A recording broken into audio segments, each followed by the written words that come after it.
Here's some business advice that's blindingly obvious once you know it.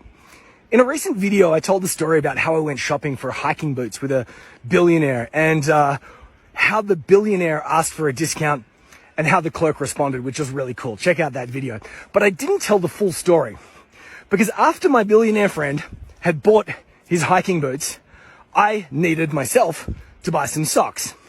We're on our way to Antarctica. We're on the southern tip of Chile in a little town called Punta Arenas.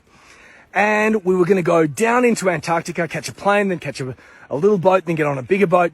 And we were even going to do a little bit of camping, which is wild. We're very lucky. So I was given this list of things that I needed to buy. And on this list were some socks. So I said to the guy in the shop, the clerk, in the shop, in this little town in the southern tip of Chile, where my billionaire friend was buying a pair of hiking boots, I grabbed the 2 pairs of socks and I took them to the counter. I said, "I'll have these socks, please." And he said, $300. And I went, "What? It's 2 pairs of socks, $300? I said, "That's the price of the socks." And I go, well, that seems really expensive to me. Why should I pay $300 for a pair of socks? Now, the amateur seller would start to talk about the benefits, the features, the fabric, the fiber, why these socks were super special. In your world, that's the return on investment. People talk about, you start to sell the aspirations and the desires and all the benefits and how you're going to transform the lives of your customers and clients. That's what most people do. But he didn't do that. No, I said, "They're $300. Why is that?"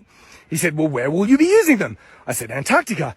And he said, "Antarctica is very cold." And I said, "No." And he said, "Will you be camping?" And I said, "Yes." And he said, "Well, if that's the case, how much do you value your toes?" How much do you value your toes? Implying, are my toes worth more than $300? Could I get frostbite? Would I lose my toes? And of course, I value my toes more than $300. So I bought the flamin' socks. I did, 2 pairs of socks, $300. What he did is he didn't sell me on the benefits, the features, the return on investment. He sold me on the cost of inaction, not the ROI, the COI, the cost of inaction.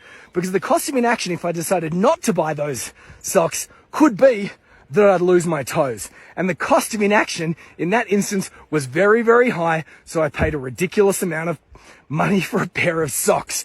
Here's the moral of the story when it comes to selling whatever it is that you do. In which situation are you more likely to run faster? Towards a cuddly teddy bear or away from a starving grizzly bear? Yeah, that's right. Humans are 4 times more likely to take action to avoid some sort of pain than to acquire some sort of gain.